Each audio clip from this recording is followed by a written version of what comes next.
Start 7 inches from the end of the yarn and make a very loose slip knot.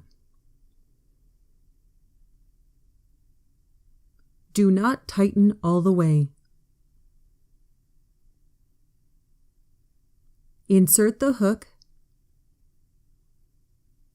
and chain 1. Make 6 single crochet stitches in the center.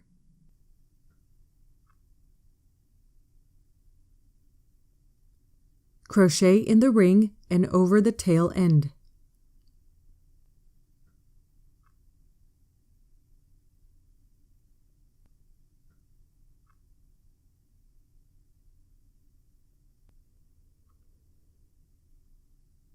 Once completed, pull the tail end to tighten.